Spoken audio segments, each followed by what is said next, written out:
Hi friends, welcome to Master Classes. So చాలామంది mega DSC కోసం wait చేస్తున్నారు.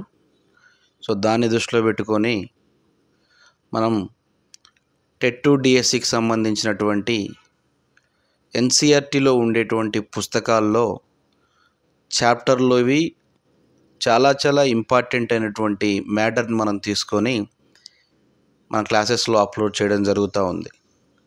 So వాటి నుంచి మనకి టెట్కు సంబంధించి అటు పేపర్ 1, పేపర్ 2, పేపర్ 1 D7 వాళ్ళు, పేపర్ 2 B7 వాళ్ళు అని మీ అందరికీ తెలుసు. కాబట్టి మనము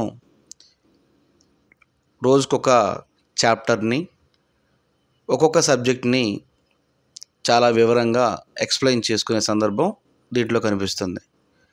సో కాబట్టి ఎవరైతే ఇంకా ఫస్ట్ టైం మన ఛానల్ చూస్తున్నారో వాళ్ళు మన ఛానల్ని సబ్స్క్రైబ్ చేయండి, లైక్ చేయండి, షేర్ చేయండి.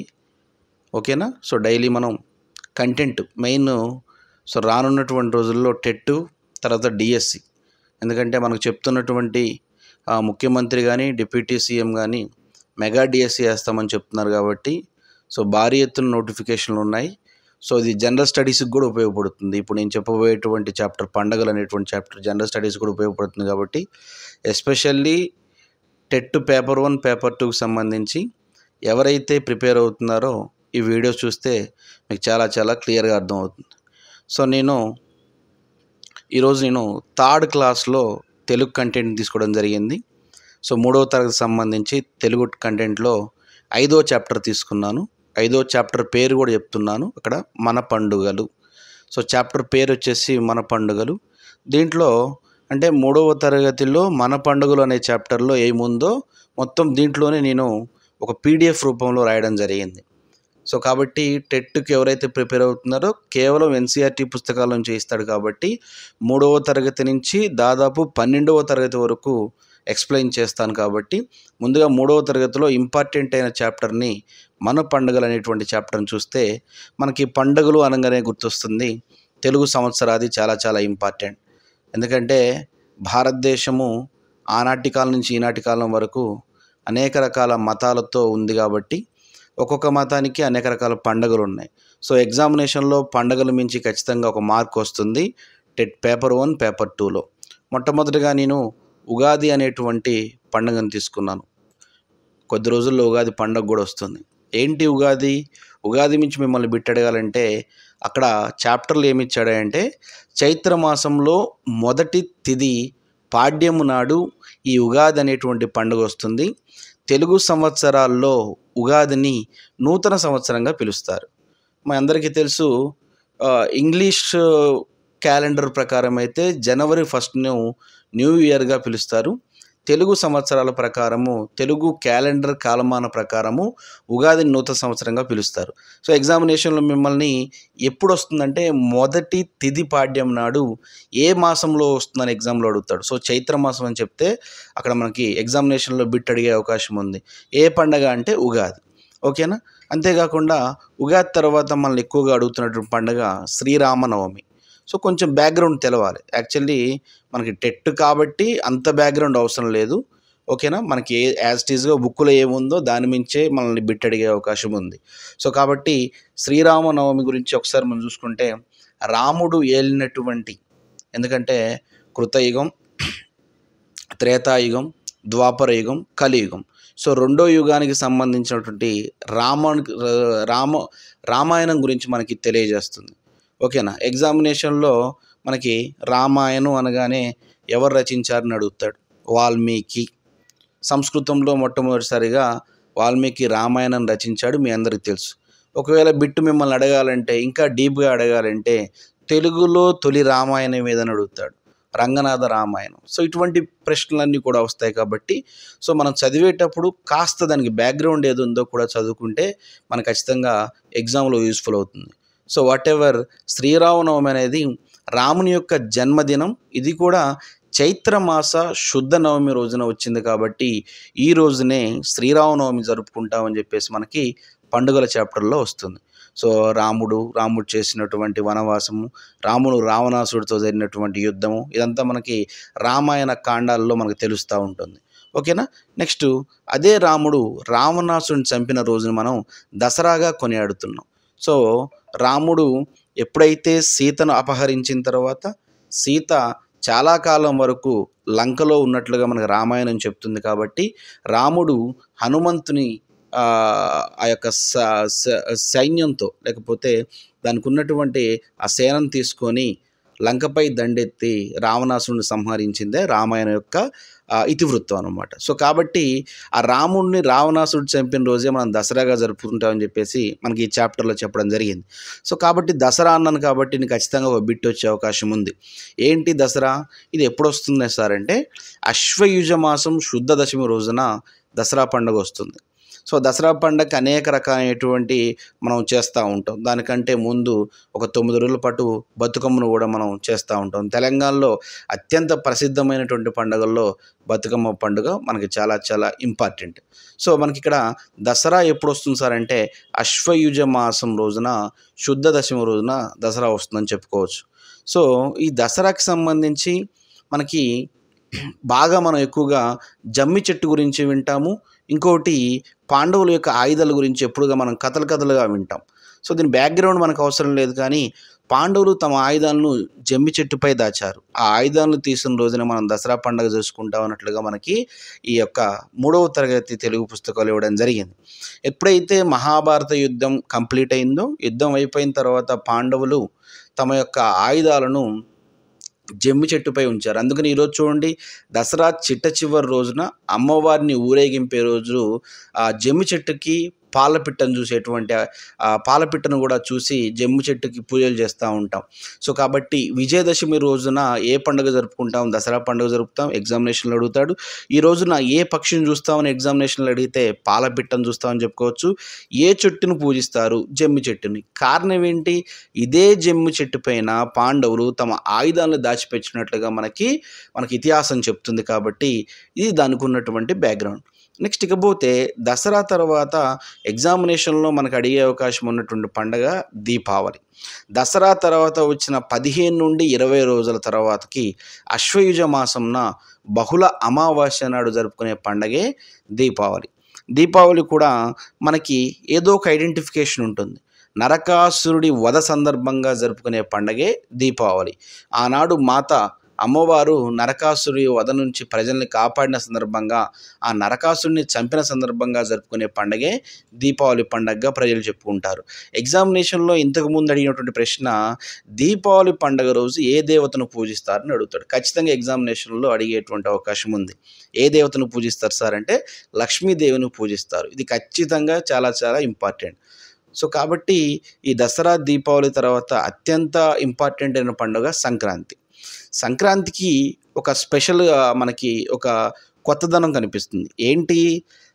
భారతదేశంలో ముఖ్యంగా తెలుగు తిథుల ప్రకారం చూసుకున్నట్లయితే మనం హిందూ సాంప్రదాయాల ప్రకారం నవగ్రహాలను పూజించడం జరుగుతూ ఉంటుంది. అట్లనే సూర్యుడు మకర రాశిలో ప్రవేశించే రోజునే మకర సంక్రాంతిగా పిలుస్తారు. తెలుగు వాళ్ళు మకర సంక్రాంతి రోజునే సూర్యుడు మకర రాశిలోకి ఎప్పుడైతే ప్రవేశిస్తాడో ఆ రోజున జరుపుకునేటువంటి పండుగే సంక్రాంతి పండుగ అని మనం చెప్పుకోవచ్చు. సో కాబట్టి ఎగ్జామినేషన్లో సంక్రాంతి పండుగ ఎప్పుడు వస్తుందంటే సూర్యుడు ఎప్పుడైతే మకర రాశిలో ప్రవేశిస్తాడో ఆ రోజున సంక్రాంతి. అందుకని మనం సంక్రాంతిని 3 భాగాలుగా జరుపుకుంటాం. భోగి అని, సంక్రాంతి అని, కనుమ అని 3 రోజుల పండుగగా జరుపుకుంటాం. సో చాలా చాలా ఇంపార్టెంట్. నెక్స్ట్ ఇకపోతే మనకున్నటువంటి పురాణాల ప్రకారము వినాయకుడు పుట్టినరోజునే వినాయక చవితిగా జరుపుకుంటాం. ఓకేనా. భారతదేశంలో ముఖ్యంగా ఇటు తెలంగాణ, ఆంధ్రప్రదేశ్, మహారాష్ట్రలో ఎక్కువగా కనిపించేటువంటి పండుగ ఏంటంటే వినాయక చవితి. ఓకేనా. సో మీ అందరికీ తెలుసు, నవరాత్రులు వినాయకుడిని పూజించి ఒక చివరి రోజున నిమజ్జనం చేస్తూ ఉంటారు. సో కాబట్టి వినాయకుడు ఏ రోజైతే పుట్టాడో ఆ రోజున వినాయక చవితిగా చేసుకుంటాం. ఇది తెలుగు పండుగలకు సంబంధించినటువంటి విషయం. అంటే ఏంటి? ఉగాది, శ్రీరామనవమి, దసరా, దీపావళి, సంక్రాంతి. ఇకపోతే భారతదేశంలో అనేక మతాలు ఉన్నాయని చెప్పుకున్నాం. కాబట్టి ఈ 3వ తరగతి తెలుగు కంటెంటు 5వ చాప్టర్లో మనకి ముస్లింల పండుగల గురించి కూడా ఇచ్చాడు. యాక్చువల్లీ ఇస్లాం అంటే సలాం అని అర్థం. సలాం అంటే శాంతి అని అర్థం. సో ఇది గ్రూప్ 1 క్యాడర్‌లో మనకి ఎక్కువగా అడిగేటువంటి ప్రశ్నలు. సో అంత అవసరం లేదు. కేవలం మనకి ఎన్‌సీఈఆర్‌టీలో ఏం చెప్పాడో వాటి గురించి మాత్రమే డిస్కస్ చేద్దాం. ఒక పండగ గురించి ఇప్పుడు చాలామంది అందరూ ఒక్క పొద్దులు ఉంటున్నారు. ఆ పండగనే రంజాన్ అంటాం. సో ముస్లిం క్యాలెండర్‌లో తొలి మాసం పేరే రంజాన్. సో ఈ రంజాన్ అంటే ఏంటంటే 30 రోజుల పాటు ఉపవాస దీక్ష చేస్తారు ముస్లిం సోదరులు. ఈ ఉపవాస దీక్ష చేసిన రోజు చిట్ట చివరి రోజున జరుపుకునే పండగే రంజాన్. ఎగ్జామినేషన్‌లో రంజాన్ అంటే ఏంటని ఇస్తాడు. రంజాన్ అంటే ఒక పండగ కాదు. ముస్లిం క్యాలెండర్‌లో తొలి మాసమాన్ని రంజాన్‌గా పిలుస్తారు. ఓకేనా? అయితే రంజాన్‌కి ఇంకొక పవిత్రమైనటువంటి ఇంపార్టెన్స్ ఏంటంటే ముస్లింల పవిత్ర గ్రంథమైనటువంటి ఖురాన్. ఇప్పుడు ఏ విధంగా అయితే హిందూ మతంలో భగవద్గీత, ఇస్లాంలో ఖురాన్, ఓకేనా, క్రైస్తవ మతంలో బైబిల్ అని ఏ విధంగా అంటున్నామో ముస్లింల పవిత్ర గ్రంథమైనటువంటి ఖురాన్ కూడా ఇదే మాసంలో, ఏ మాసం అండి, రంజాన్ మాసంలోనే ఆవిర్భవించింది. కాబట్టి చాలా అత్యంత భక్తి శ్రద్ధలతో 30 రోజుల పాటు వీళ్ళు ఉపవాస దీక్ష చేస్తారు. ఇంకోటి, త్యాగానికి ప్రతీకగా నిలిచే ముస్లింల పండగలు ఏంటని అడుగుతాడు. ఖచ్చితంగా ఎగ్జామినేషన్లో అడిగే బిట్. ఎందుకంటే బక్రీద్, మొహర్రం అంటే పీర్ల పండగ అంటారు. ఇవాల్టికి గ్రామాల్లో చాలామంది హిందువులు సైతం పాల్గొనేటువంటి పండగే పీర్ల పండగ. సో త్యాగానికి ప్రతీకగా ఆనాడు ఆ యొక్క ఏ విధంగా అయితే మనం ఇస్లాం సమాజంలో మనం వాళ్ళ యొక్క వారసులు తమ మతాన్ని కాపాడుకోవడం కోసము ప్రాణత్యాగం చేశారో వాళ్ళ గుర్తుగా జరుపుకునేటువంటి పండుగలే బక్రీద్, మొహర్రం పండుగలని చెప్పవచ్చు. ఓకే, ఇది మనకి రంజాన్, పీర్ల పండుగ లేదా మొహర్రం, బక్రీద్ అంటే కేవలం మనకు పుస్తకాల్లో ఇచ్చింది మాత్రమే డిస్కస్ చేస్తున్నాం. ఎందుకంటే టెట్లో పేపర్ 1, పేపర్ 2లో కేవలం ఎన్‌సీఈఆర్‌టీలో ఏముంటే అవి మాత్రమే అడుగుతాడు. అదర్గా అడగడు కాబట్టి వాటి గురించి మాత్రమే డిస్కస్ చేస్తున్నాం. ఇకపోతే మనం హిందూ మతం అయిపోయింది, ఇస్లాం మతం అయిపోయింది. నెక్స్ట్ క్రైస్తవుల మతంకి సంబంధించి దీన్ని క్రిస్టియన్ మతం అని కూడా పిలుస్తాం. ఓకేనా? యేసుక్రీస్తు ఎప్పుడైతే జన్మించాడో, ఎందుకంటే భారతదేశంలో ప్రపంచం అంతా కూడా ఈరోజు క్రిస్టియన్ మతాన్ని అనుసరిస్తుంది. కారణం ఏంటంటే ప్రపంచం మొత్తం కూడా ఎక్కువగా ఈ మతాన్ని చూస్తూ ఉన్నారు కాబట్టి. ఓకేనా? అందుకనే మనం బీసీ ఏడి అని పిలుస్తాం. బీసీ అంటే బిఫోర్ క్రైస్ట్, ఏడి అంటే అన్నో డామిని అని పిలుస్తారు. అన్నో డామిని అంటే in the year of lord Jesus అని అర్థం. సో యేసుక్రీస్తు ఎప్పుడైతే జన్మించాడో అప్పటి నుంచి ఒక యుగం స్టార్ట్ అయినట్టుగా ప్రపంచవ్యాప్తంగా యేసుక్రీస్తు జన్మదినాన్ని జరుపుకుంటారు. దీన్నే క్రిస్మస్ పండగ అని పిలుస్తారు. ఓకేనా? ఇది ఎప్పుడూ కూడా డిసెంబర్ 25వ తారీఖున మనకి వస్తుందన్నమాట. సో భారతదేశంతో పాటు ప్రపంచ దేశాల్లో కూడా అత్యంత ఆదరణ పొందిన పండుగ ఏదైనా ఉందంటే క్రిస్మస్ పండుగ అని మనం చెప్పుకోవచ్చు. ఓకేనా? సో ఇప్పుడు నేను చెప్పినటువంటి అన్ని విషయాల్లో కూడా హిందూ, ముస్లిం, క్రిస్టియన్ 3 మతాల గురించి చెప్పుకున్నాం. ఒక్కసారి ఎగ్జామినేషన్లో మనకి షెడ్యూల్డ్ ట్రైబ్స్ గురించి కూడా, పండుగల గురించి కూడా అడుగుతాడు. ఓకేనా? షెడ్యూల్డ్ ట్రైబ్స్ అంటే మనకి లంబాడీలు కానీ, ఓకేనా, కోయలు కానీ, చెంచులు కానీ వీళ్ళు చేసుకునే పండుగలు అడుగుతారు. ఇదే 3వ తరగతి పుస్తకంలో, తెలుగు పుస్తకంలో లంబాడీల గురించి డిస్కస్ చేశాడు. లంబాడీలు ఎస్టీలు అంటారు. వీళ్ళు తాండాల్లో నివసిస్తూ ఉంటారు. లంబాడీలు జరుపుకునేటువంటి పండగే తీజ్ పండగ. ఎగ్జామినేషన్లో ఏమని అడుగుతాడు? లంబాడీలు జరుపుకునే పండుగ ఈ క్రింది వాటిలో ఏదని అడుగుతాడు. తీజ్ పండగ. ఒక్కోసారి ఎగ్జామ్లో తీజ్ అంటే ఏంటని అడుగుతాడు. తీజ్ అంటే గోధుమ మొక్కలనే అర్థం. ఓకేనా? అది లేదు, బట్ మనం ఎడిషనల్గా చెప్పుకోవాల్సి వస్తే తీజు పండుగను పోలిన పండుగే బొడ్డెమ్మ పండుగ.